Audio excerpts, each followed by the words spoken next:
ฟิศไหมถ้าวิธีการจัดวางต่างมากแต่ถ้าเบสิกความต้องการไม่ต่างเพราะบิสเนสทุกบิสเนสต้องการกำไรคือทั้ง3อันต้องการเงินหมดถูกไหม ใช่ เป็นกังวลกับใครมีน้ำเต้าบ้างขอเพียวหน่อยดิ ทำไมอยู่ๆเป็นนะ เริ่ม ไม่ที่นี่ผีเยอะมากอะไม่เป็นไรมาขอน้ำเลยดิไม่ต้องก็ได้มากินเลย เอ๊ะแป๊บนึงนะ เหมือนจะคว่ำลงไปเลยอ่ะมันอยู่เนี้ยคือด้วยความที่ผีแถวเนี้ยพอ มัน เขา มีแต่ เห็น อย่างนั้นอ่ะ ไม่ใช่พอเขาเห็นเรามาเขาไม่เคยเจอคนที่คุยด้วยได้ มากันเต็มเลยจากบ้านอื่นก็มาเต็มเลยอ่ะ ผีเมามอย ผีมุง ผีมึง โอ้ยปวด ผี หัว ที่มึงต่อ อ้าว โอเค โทษทีค่ะ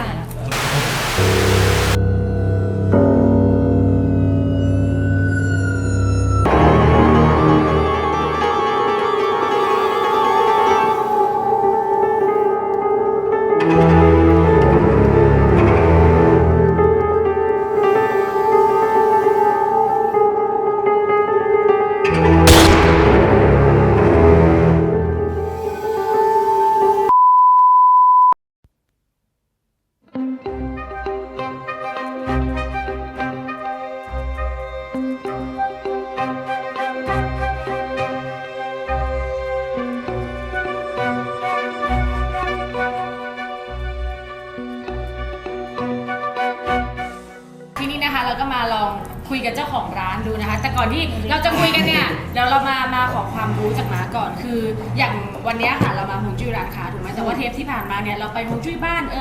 ฮวงจุ้ยออฟฟิศทีนี้ก็เลยอยากถามให้คุณผู้ชมว่าถ้าเป็นฮวงจุ้ยร้านค้าอย่างเงี้ยมันต่างจากฮวงจุ้ยบ้านและฮวงจุ้ยออฟฟิศไหมมันมีความต่างยังไงกันไหมคะ ต่างไหมถ้าทฤษฎีหมายถึงว่าถ้าวิธีการจัดวางต่างมากแต่ถ้าเบสิกความต้องการไม่ต่างเพราะบิสเนสทุกบิสเนสต้องการกำไรบิสเนสทุกบิสเนสต้องการการเติบโตดังนั้นเนี่ยเบสความต้องการคือเหมือนเดิม ก็คือทุกอย่างต้องคือทั้ง3อันต้องการเงินหมดถูกไหม ใช่ ต้องการผลกำไรหมด ใช่ แต่ว่าอย่างถ้าที่หนูจับได้เนี่ยอย่างบ้านเนี่ยม้าจะค่อนข้างคอนเซิร์นหรือว่าเป็นกังวลกับ ใครมีน้ำเต้าบ้างขอเพียวหน่อยดิ ทำไมอยู่ๆเป็นนะ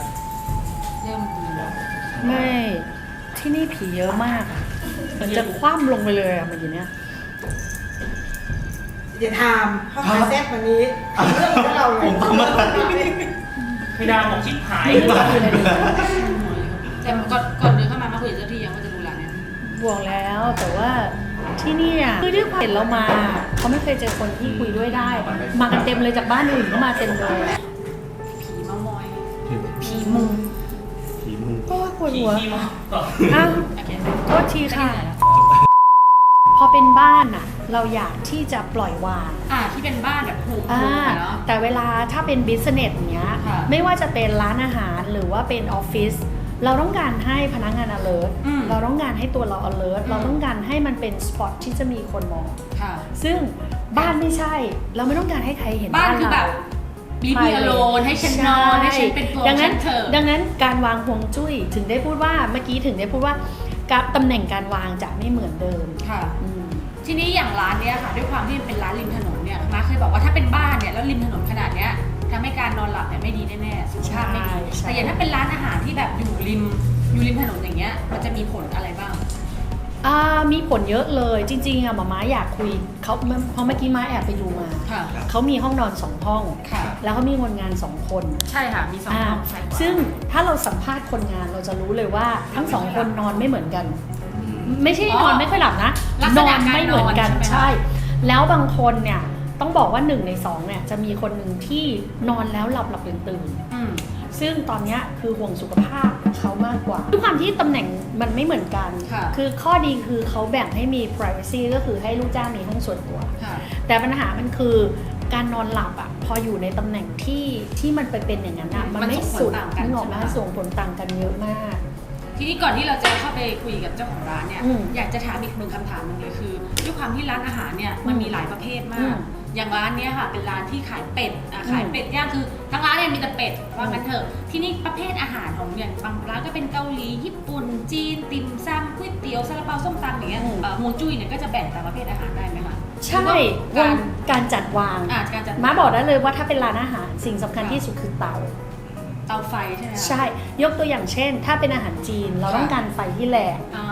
เตาก็ต้องไปอยู่ในตำแหน่งที่เตาไฟแรง ค่ะ เราจะสังเกตว่าอาหารจีนอะอย่างสมมุติเราทำข้าวผัด ใช่ เราจะต้องใช้ไฟที่ค่อนข้างแรงมาก แล้วก็ให้มีกลิ่นไหม้นิดๆในข้าวผัด ใช่ แล้วก็ต้องแห้ง ค่ะ แต่เราจะเห็นเลยว่าบางร้านอะทำข้าวผัดแฉะ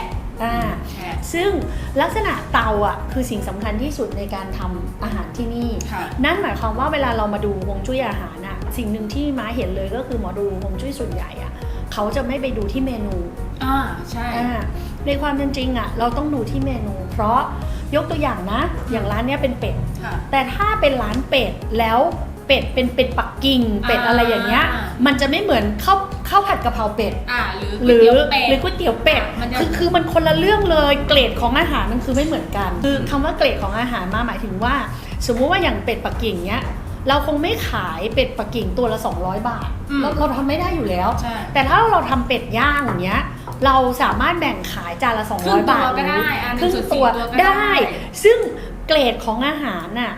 มันมีความยากง่ายหรือภาพลักษณ์ในหัวของคนไม่เท่ากัน เพราะฉะนั้นตำแหน่งมันก็จะส่งผลด้ว ใช่ ย เราต้องเข้าใจก่อนว่าฮวงจุ้ยอ่ะมันขึ้นอยู่กับภาพในหัวของมนุษย์ ค่ะ ดังนั้นเนี่ยถ้าภาพในหัวออกมาไม่ใช่ การวางฮวงจุ้ยมันก็ไม่ถูกต้อง ถึงบอกว่าเวลาไปดูฮวงจุ้ยร้านอาหารยากที่สุดคือต้องไปดูเมนู โอเคค่ะแล้วก็พอจะได้ความรู้เบื้องต้นไปแล้วนะคะเดี๋ยวเรามาลองดูเคสของจริงที่คุยกับเจ้าของร้านเลยดีกว่าว่าตรงกันที่เราพูดไหมมา ครับ ขอบคุณจริงๆครับ เกรง เกรงมากครับ เกรงมาก สวัสดีครับก็เป็นเจ้าของร้านดูนันดักแล้วก็เป็นตากล้องของทีม เซนโอ้ยจำชื่อไม่ได้ได้ไงเนี่ย ไม่รวม โลนบ้างอยู่หน้านั่นขอแนะนำหน่อยว่าร้านที่เนี่ยเป็นร้านอะไรแล้วก็ที่เราพูดได้แก่เป็นร้านอาหารประเภทไหนอะไรประมาณไหนเนี่ยลองบอกอารมณ์มาสิ จริงๆในความคิดแรกในการเปิดเนี่ยมัน ค่ะ มันเกิดจากที่ว่าเป็ดย่างเกลือเป็นคนชอบกินเป็ดย่างเกลือมาก่อน ครับ แล้วทีนี้ก็ไปรวมกับรุ่นพี่ที่รู้จักแล้วก็ชอบในเหมือนกัน ค่ะ แล้วทีเนี้ยเป็ดย่างเกลือมันหาทานยากมากเลยในกรุงเทพมันจะเป็นอยู่ชานเมืองเป็นแบบตามซุ้มหรือแบบเป็นเพลิงเล็กๆอะไรเงี้ยแล้วทีนี้ก็ไปได้กินร้านหนึ่งมา แล้วทีนี้เราก็เลยลองเทคสูตรมาใช้ ค่ะ แล้วก็เรารู้สึกว่าตอนแรกมันก็ไม่มันโอเคในตอนที่ทานจากเขาแต่ว่าพอเอามาแล้วอ่ะมันไม่ตรง มันไม่ จ อร่ ริ อ ต ย ไม่ตรงจริตขนาดนั้นด้วยผงชูรสอะไรเงี้ยก็เลยถูกปรับเปลี่ยนใหม่บายแม่บายอะไรอย่างนี้ ทุกคนก็ช่วย ต้อง ๆ บ กั อน กว่าร้านเนี้ยค่ะ อืม ขี้โกงนิดนึงด้วยความที่เป็นลูกศิษย์ไง อืม ขี้หมูขี้หมาก็ต้องใช้สีถูกนะคะพอเข้ามาที่ร้านเนี่ยเราก็จะเห็นเลยว่าอู้แดงอู้ชมพูอู้อะไรอย่างเงี้ย ไม่ ก็มีนิดนึง มาพูดเลย อย่าบอกใครว่าเป็นลูกศิษย์ใครเขาชิบหาย เอาแต่สีก็พออะไรอย่างเงี้ย อ่า อย่างอื่น มาก อย่างอื่นเนี่ยต้องรอให้มาดูว่าเป็นยังไงบ้างอย่างเป็ดย่างเกลือเนี่ยมันถือว่า นี่ไงมาจะสอนละ อ่ะ ทีนี้เข้าโหมดสอน ครับ จะโดนตีแล้ว โอ้ย ยินดีครับ นี่คือห่วง เราเห็นก็จำได้ใช่ไหมลูก ค่ะ พื้นที่ตำแหน่งของพื้นที่ อ่ะ เป็นสิ่งสำคัญ คือลักษณะรูปทรงแผ่นดินของที่เนี่ยค่ะที่อยู่ในโฉนดเนี่ยเขาเป็นทรงสี่เหลี่ยมคางหมูซึ่งถ้าเป็นบ้านปกติอะค่ะสี่เหลี่ยมคางหมูมันจะมี2แบบถูกไหมคะข้างบนแคบกว่าข้างล่างใหญ่ หรือข้างบนใหญ่ข้างล่างแคบ อืม ซึ่งถ้าเป็นฮวงจุ้ยบ้านปกติเนี่ยแล้วข้างบนเนี่ยแคบกว่าข้างล่าง แสดงว่าพ่อแม่นะคะให้ลูกสามารถพึ่งพาลูกได้ใช้คำนี้ดีกว่า ใช่ แต่ถ้าสมมติว่าข้างบนกว้างกว่าข้างล่างนะคะก็แปลว่าลูกเนี่ยยังต้องพึ่งพ่อแม่อยู่ ทีนี้พอเรามามองในมุมร้านอาหารเนี่ยมันไม่มีลูกกับไม่มีพ่อแม่ในนี้มันเป็นร้านค้าไงมันมีแค่เจ้านายแล้วก็ลูกน้องพนักงานในร้านนะคะ ซึ่งถ้ามันเป็นรูปทรงอย่างเงี้ยที่ข้างบนมันแคบกว่าข้างล่าง ก็หมายความว่าแสดงว่าร้านเนี้ยลูกน้องอะเป็นคน ดูแลทั้งหมด คือเจ้าของ นะ ไม่ได้ทำอะไร เจ้าของก็คือเข้ามา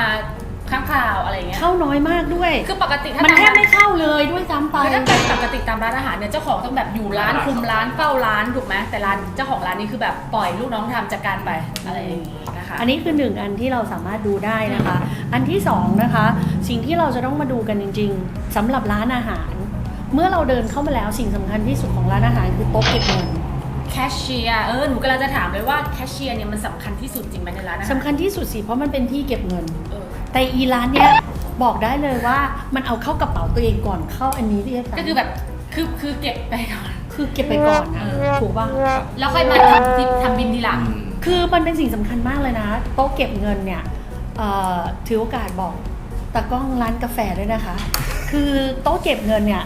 ก็จำได้ไหมเก๊เก็บเงินอ่ะมันจะต้องตั้งฉากกับถนนถ้าเป็นร้านค้า ใช่ค่ะ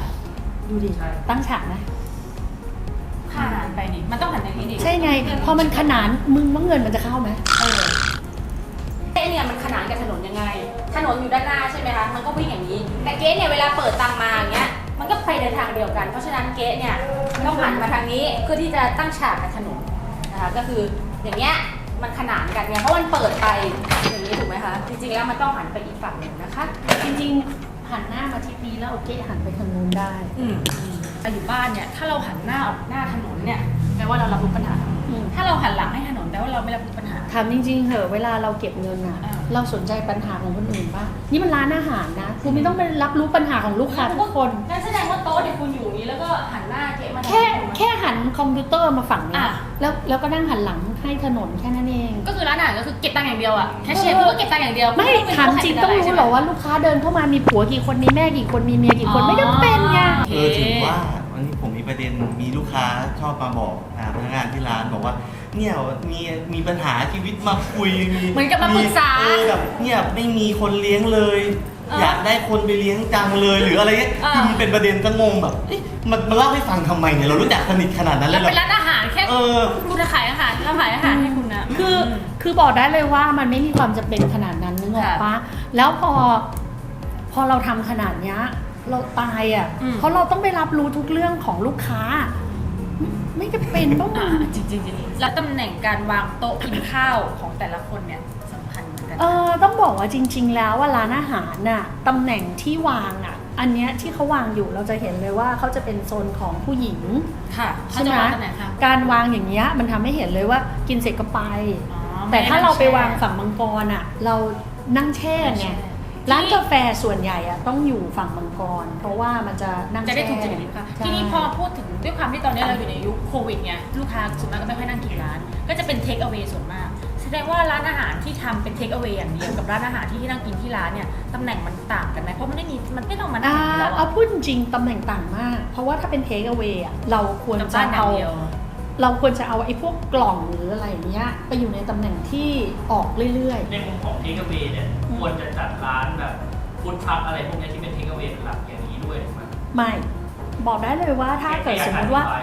ถ้าเกิดว่าฟู้ดท อยา รั ก ค ทำ ตั้งตำแหน่ง ทรัคอยู่นะ ผิดคือถ้าฟู้ดทรัคทำตำแหน่งผิด ก็ขายไม่ได้ อยากให้เป็นความรู้สำหรับคนที่อยากทำร้านอาหาร อือฮึ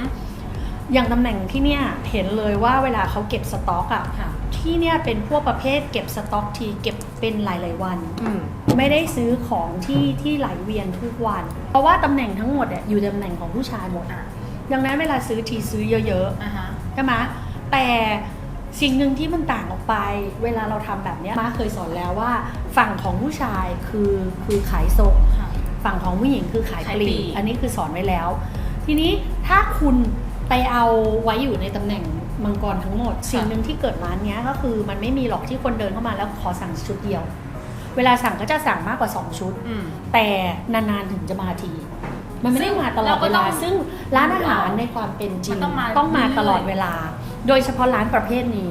ดังนั้นถึงได้บอกว่าอย่าบอกใครว่าเป็นลูกศิษย์เพราะวางทุกอย่างผิดหมดเลย แสดงว่าตำแหน่งสต็อกเนี่ยมีผลกับการขายเลยเหรอ ถูกสิ ตำแหน่งสต็อกคือสิ่งสำคัญที่สุด คือเขาจะต้องวิธีที่เขาทำคืออะไร เขาต้องซื้อสต็อกอย่างสมมุติเขาซื้อกล่องซื้ออะไรมาอย่างเงี้ย ค่ะ packaging เขาจะต้องแบ่งไอ้กล่องพวกเนี้ยมาไว้อยู่ตำแห ฝั่ น่ง งนี้ ผม บ้าง เพื่อให้มันขายได้ตลอดเวลา อ๋อ นั่นหมายความว่าอย่างวันเนี้ยเขาแพลนไว้แล้วว่าต้องขายได้ 50 กล่องเขาก็เอา50 กล่องมาวางไว้ตำแหน่งหงส์เพื่อให้มันขายหมด ไม่ใช่กองไว้อยู่ตรงนู้น แล้วรอ คือถ้ากองไว้เนี้ยมึงรอไปเลยนะ มันจะไม่มีคนมาไง และ มั ถ้าน อย่าง ขายไม่ได้อะ ถ้าอย่างนี้แสดงว่าถ้าสมมติว่าคนที่เป็นเจ้าของร้านค้าหรือเจ้าของกิจการอยู่เนี่ยถ้าไม่ใช่ร้านอาหารเนี่ย แต่ว่าเขาอยากจะเอาสินค้าอะไรที่เป็นยิบย่อยๆเนี่ยเขาก็ควรมาอยู่ฝั่งตำแหน่งผู้หญิง คือยกตัวอย่างที่เมื่อกี้น้องนนท์ถามมาถ้าเป็นฟู้ดทรัค ค่ะ ฟู้ดทรัคเนี่ยส่วนใหญ่จะเป็นเทคเอาเวซะเยอะ ใช่เทคเอา a y เวลาเทคเอาเวอ่ะในความเป็นจริงไม่ควรอยู่ตำแหน่งมังกรเลยควรอยู่ตำแหน่งหงส์เพราะอะไร มันทีละนิด เพราะเวลามา ทีละนิด ให้มันไปเร็ว อ๋อ ๆให้มันไปเรื่อยๆร้าน โอเค กาแฟเหมือนกันที่ทำไมตอนที่หมาเดินเข้าไปแล้วน้องนนท์เอาที่ชงกาแฟไปอยู่ตำแหน่งมังกร อ่ะ แต่ม้าไม่ว่าเพราะอะไร เพราะ เพราะ เรา ม้าเห็นเลยว่า โนม้าเชื่อเลยว่าร้านกาแฟโดยธรรมชาติของเราอ่ะด้วยธรรมชาติของ ด้วยธรรมชาติของเรา นะ เราไม่เคยมีคนมาคนเดียว เรามากันเป็น เวลามา ฝูง มาเป็นฝูง แล้วก็มานานๆมา มันก็เลยเป็นแบบนั้น ที แล้วที่สำคัญหมาเห็นเลยว่าเวลาบอกว่าเก็บสต็อกหรืออะไรจริงๆอ่ะเราไม่ได้เก็บที่นั่น ตรงนั้น ดังนั้นเนี่ยมาก็เลยไม่ได้เดือดร้อนนึกออกไหมร้านกาแฟจริงๆอ่ะส่วนใหญ่เขาจะให้อยู่ตำแหน่งมังกร ค่ะ เพื่อให้นั่งนาน ค่ะ ๆ แต่ร้านเราอ่ะซื้อเอาเก้าอี้ทั้งหมด ให้ ไป อ อยู่ ยู่ ห ห ง ง ส์ ใช่ จะได้ อ่ะเพราะอะไรเพราะเราต้องยอมรับว่าเราอยากให้เทิร์นโอเวอร์เร็ว เพราะว่าถ้าสมมติว่าคุณเอาเก้าอี้ไปอยู่ฝั่งขวาหรือตำแหน่งผู้ชายเนี่ยเขาจะนั่งแช่ แต่ถ้าคุณเอามาอยู่ฝั่งผู้หญิงเนี่ยเขาจะลุกออกเหมือนเก้าอี้ดนตรีอ่ะเวียนกันไปนะคะ อ่ะไม่ก็ถึงจะบอกไงว่านี่คือวัตถุประสงค์คือถ้าเป็นร้านกาแฟอื่นก็ไม่อยากให้ตั้งอย่างนี้เหมือนกัน คือเราต้องเข้าใจก่อนเวลาเราดูฮวงจุ้ย ต้อง มัน ให้ ต้อง ถูก ดู กับ วัต จริต ถุ เราด้วยใช่ไหม ต้องถูกวัตถุประสงค์ของเจ้าของ กับวัฒนธรรม ร้า องค์กรเบาๆอะไรอย่างเงี้ย นึกออกไหมอย่างร้านเนี้ยถ้าสมมุติเขาเป็นร้านอาหารจีนที่แบบว่ากินเป็นโต๊ะจีน มัน อะ ก็ต้องอยู่ฝั่ง บอกได้เลยว่าที่เขาตั้งทั้งหมดคือถูกหมด เออ ถูกหมดเลยนะ อ่า ไม่ว่าจะเป็นตู้เย็นไม่ว่าจะเป็นอะไรคือถูกหมดเลยแต่อันเนี้ยมันเป็นร้านอาหารที่แบบเป็นอาหารจานเดียว จานเดียวแล้วโต๊ะเล็กๆโต๊ะใครโต๊ะ มันควรจะออกทุกวันหานั้นเนี้ยโต๊ะเนี้ยมาอยู่ฝั่งนี้ใช่ไหม ค่ะ หันหลังใช่ไหมตรงนี้จะเป็นที่ว่าง ค่ะ มาม่าจะเอาชั้นอันหนึ่งมาตั้งแล้วมาก็จะเอาสต็อกตรงนั้นน่ะมาไว้ตรงนี้ ซึ่งจะได้ ก็ ขา ขอย งสต็อกมาบ้าง ใช่ ตรงนี้ไม่ได้ออก เราจะผ่องมาแค่แต่ละวันนึกออกมาสมมติว่าเราตีว่าเราจะเอา 30 จานอ่ะก็เอากล่องออกมา30ใบอะไรอย่างเงี้ย ทีนี้นะคะเรามาถึงคำถามที่แบบคนน่าจะอยากรู้มาก อืม ก็คือเกี่ยวกับเรื่องเงิน ทีนี้เรื่องเงินแคชเชียร์เราเคลียร์ไปแล้ว อืม อีกที่หนึ่งที่ลูกศิษย์มาทุกคนต้องใช้ ห้องน้ำ ก็คืห้องน้ำห้องน้ำของร้านค้าเนี่ย อืม มันต่างกันมันต้องวางต่างจากห้องน้ำของบ้านไหมคะ ต่างสิอย่างห้องน้ำของบ้านอ่ะเราต้องการให้เราเก็บเงินอยู่ ค่ะ ถ้าเป็นร้านค้าเราต้องการให้ลูกค้ามาใช้เงิน อ่า แต่ต้องบอกว่าห้องน้ำอ่ะถ้าสมมุติเป็นลูกค้าต้องตั้งฉากถนน ค่ะ ถ้าเป็นบ้านต้องขนานถนน เราก็ต้องไปดูว่า แต่ห้องน้ำร้านค้าเนี่ยถ้าสมมติเจ้าของไปใช้ฝั่งที่เสียเงินละ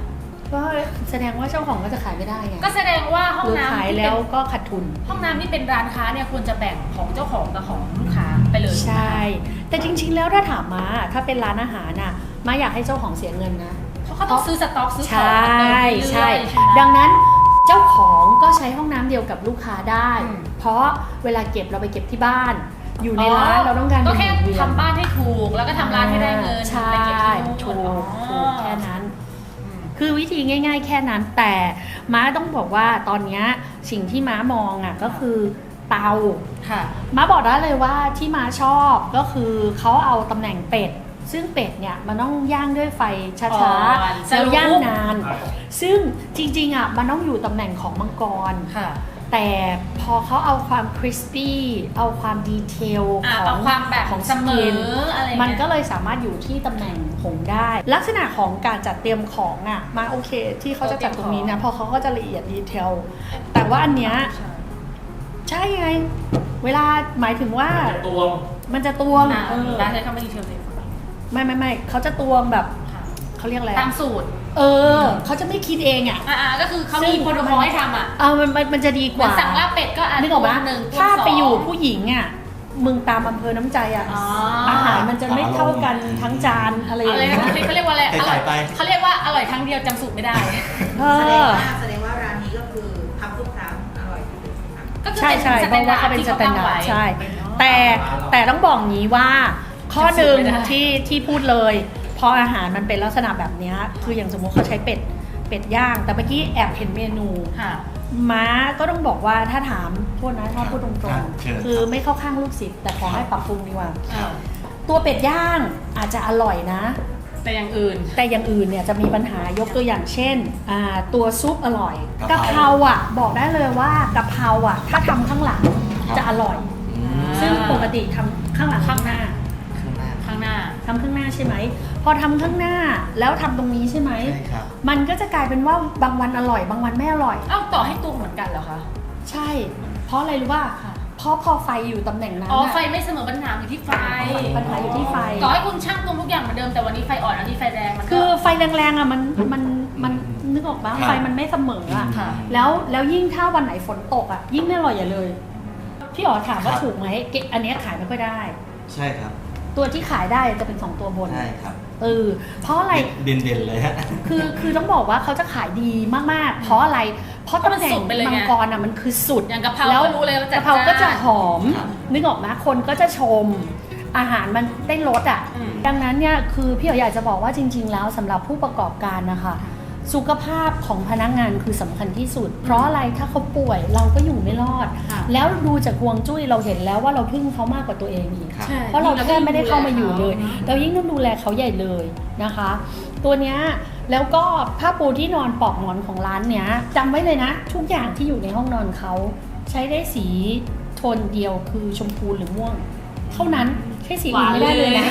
โอ้ยยังมีเทคนิคชมพูอยู่ โนชมพูหรือม่วงได้เท่านั้น ครับ เท่านั้นไม่มีสิทธิ์ใช้สีอื่นเลย ค่ะ ทั้งสองคนด้วยคือถ้าเธอใช้สีอื่น คือเราคิดว่าสีส้มดี ไม่ได้เลยทั้งคู่เขาจะมีปัญหาในส่วนของฟังก์ชันอลของสมองทันที จันทร์กับเสาร์ อืม จากวัน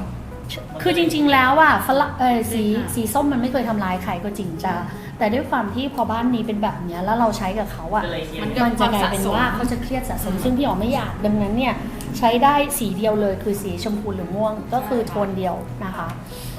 ก็จะดีขึ้นนะคะ แล้วอาการเหมือนตกหมอนตลอดเวลาหรือปวดคอ เส้นเอ็นตึง ตึง นึงค่ะปวดต้นคอ น่าจะเป็นช่วงถ้าลองสังเกตดีๆ จะเห็นเลยว่ามันจะเป็นช่วงที่แดดร้อนแล้วฝนตก แดดร้อนแล้วฝน อากาศ ตก เปลี่ยนเร็วๆอย่างเงี้ย อันเนี้ยค่ะเส้นเอ็นคุณก็จะเริ่มมีปัญหาเนาะ พอสมมติเราเห็นปัญหาของร้านทุกอย่างเนี้ยค่ะ อยากจะให้มาแบบแนะนำทริคเล็กๆน้อยๆให้กับพ่อค้าแม่ขายที่เขาเปิดเป็นร้านหน่อยได้ไหมว่าแบบมีอะไรที่แบบ general แบบทุกคนทำแล้วมันดีนะ ก็อย่างที่บอกอะคือตำแหน่งของ Cashier แคชเชียร์คือสำคัญสุด โอเคอย่างน้อยแคชเชียร์ให้คุณตั้งฉากกับถนนแล้วกันอย่างน้อยเก็บตังค์ได้มีตังค์เข้ามาเรื่อย นั่ ๆ นคือ เนาะ หนึ่งอย่างที่สองเราต้องรู้ธรรมชาติของธุรกิจเรา ค่ะ ถ้าเราเป็นอาหารจานเดียวนะคะ เราต้องการที่จะขายออกตลอดเวลาขายเรื่อย อ๋อ ๆ ไม่ได้มาเป็นก้อน ดังนั้นตำแหน่งที่สำคัญอะมันคือ ฝั่ง ทาง ซ้า ซ้าย ยของร้าน ค่ะ นะคะ แต่ถ้าเกิดว่าเราเป็นพวกประเภทโต๊ะจีนใหญ่ ๆ หรือขายของ นานๆ ทีละเป็น มาที ล็อตๆนึกออกไหมคะ เราก็ไปทางฝั่งขวานะคะ มันอยู่ที่ว่าเราอยากได้อะไร ทีนี้มันจะมีปัญหาอย่างหนึ่งที่จะเชื่อว่าร้านค้าทุกร้านต้องเจอหนึ่งคือลูกน้องอาจจะลาออกบ่อยสองคือลูกน้องอาจจะแบบนิดนึง มาพูดได้เลย พอมีอะไรที่จะช่วยเขาแบบคืออันเนี้ยเป็นความกังวลในใจของเจ้าของทุกคน มีอะไรที่แบบมีห่วง คื จุ้ อย แบบ คือ นี้ บอก หม ได้เลยว่าห่วงจุ้ยอ่ะมันไม่มีคำว่าดีที่สุด ค่ะ การที่เราเอาลูกน้องอ่ะไปนอนข้างหลังข้อดีก็คือเขามีความสำคัญกับร้าน ค่ะซึ่งส่วนมากถ้าเป็นร้านอาหาร ข้อ ที่เป็น เสีย ตึกแถว คือเราก็ต้อง จะ ร น อ อน เขา อืม อ่าแต่ถ้าเราเอาลูกน้องมานอนด้านข้าง ค่ะ นึกออกไหมมานอนด้านข้างของ ค่ะ ข้างหน้า ค่ะ มันมีร้านบางร้านที่เขาจะเอาลูกน้องมาอยู่ตำแหน่งนี้ ใช่ เมื่อไรก็ตามที่เขาอยู่ตำแหน่งเนี้ยเขาจะออกบ่อย แล้วเวลาออกเนี่ย ถ้ายิ่งมาอยู่ฝั่งขวา ออก เขา ย อก อก เก๊ง เขาไม่ เนี่ย ออกคนเดียวเขาไปทั้งยวง อ๋อก็คือถ้าสมมติว่าลูกตำแหน่งลูกน้องคุณอยู่ด้านหน้าแล้วฝั่งขวามืออะถ้าเวลาออกออกยกแก๊งแต่ถ้าอยู่ฝั่งซ้ายก็จะออกบ่อยออกเข้าออกเข้าออก ใช่ มันจะเข้าออกบ่อยแล้วเราต้องมานั่งสอนงาน ค่ะ ก็คือถ้าอยู่ทางซ้ายอาจจะออกบ่อยนะคะ แต่ว่าถ้าอยู่ทางขวาก็จะ แล้วถ้าไม่ออกสมมุติอยู่กันมานานเป็น10-20 ปี ต่อให้ไม่ออก ก็จะมีอาการป่วยอยู่เรื่อยๆ เช่น คนนี้ปวดหลัง คนนี้ปวดหัว คือถ้าเป็นคนที่อยู่มานานนะคะเขาจะอยู่กับเรา แต่เขาก็จะมีเหตุให้ทำงานได้เต็มร้อยไม่ได้ ค่ะ เพราะว่าตำแหน่งมันให้ไม่ออกมาแต่ถ้าเราเอาเขาไปนอนข้างหลังอะค่ะ ค่ะ เขาก็จะอย่างอันเนี้ยอันนี้ก็ไม่ถือว่าหลังจ๋า ซึ่ง ซึ่งอันเนี้ยดีกว่า ใช่ให้เขาอยู่แบบ คือให้เขาอยู่ ขั้นไปด้านบนแต่ว่าไม่อยู่บนสุด เพราะว่าถ้าอยู่บนสุดอะ เราก็จะดื้อเลย เราต้องง้อสุด หรือบางทีเขาบอกว่าก็อ้วบอกว่าจะให้เสิร์ฟอันนี้ก็อ้วไม่เสิร์ฟลูกค้าไม่อะไรเงี้ยมันจะแบบจะมีเขาจะมีความคิดเห็นเป็นของตัวเองสูงมากอะไร ใช่ เงี้ยนะ ใช่ ก่อนจะจากกันไปนะคะอยากให้มาแบบมีคำแนะนำให้กับคนผู้เริ่มกิจการตอนนี้นะหรือว่าเขามีอยู่อะคือที่ไม่เกี่ยวกับฮวงจุ้ยแต่เป็นแบบสภาพจิตใจของเขาเพราะว่าตอนนี้คือแบบมันก็โดนกระทบมาเยอะอะ คือถ้าถามอะม้ามองว่าปัจจุบันเนี้ยเปิดกิจการง่ายกว่าสมัยอดีตเยอะเลย เพราะว่าจริงๆ ไม่จำเป็นต้องมีหน้าร้าน คุณแค่รู้วิธีเข้าไปอยู่ในโซเชียลมีเดีย ค่ะ รู้วิธีที่จะยิงแอด ค่ะ รู้วิธีที่จะเข้าหาลูกค้า การสร้างตัวตน ใช่ เรียว่า ก็เจาะ ดีว่ กลุ่มแค่แถวบ้าน เหมือนกับอะไรที่โพสต์ในกลุ่มที่เราทำกัน ใช่ อย่างเงี้ย คือจริงๆ แล้วอะอย่างที่ร้านเนี้ย ข้อเสียของเขาคือเขายังไม่ทำอันนั้น ครับ คือถ้าเขาทำอะเขาก็จะมีลูกค้ามากกว่านี้ อืม นะคะ แล้วที่ต้องบอกเลยก็คือเขายังหาเมนูที่มันเป็นชูโรงไม่เจออจริงๆ แล้วอะค่ะ ในการทำธุรกิจ เวลา แล้วคุ เรา ณมี ท signature ำอะไรก็แล้วแต่ที่เป็นอาหารเนี่ยค่ะ เราไม่ควรมีสต็อกเยอะ ดังนั้นเราจะต้องเอาอาหารที่มันเป็นเมนู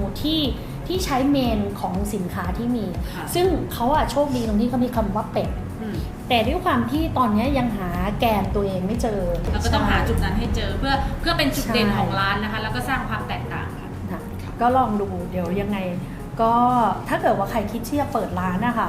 ก็ ลองศึกษา ส่งไม่ใช่ส่งเข้ามาที่รายการถ้าเราคัดเราชอบเราไปถ่าย อืม เราดู แต่จริงๆก็อยากได้ฟู้ดทรัคเราก็อยากได้เป็นร้านรถเข็นจะได้แบบเพิ่มความหลากหลายได้ด้วยเนาะ ใช่ก็คือ ใครมีอ ค ยู่ อม ก็ เม ล น อง ต์ ส่งมา คอมเมนต์ในนี้เลยค่ะ หรือ ถ้าอยู่ ว่า ในกรุงเทพและปริมณฑลเนี่ยเราอาจจะไปถึง หรือว่าเข้าไปในเพจอ๋อไดอารี่แล้วก็ส่งมาว่า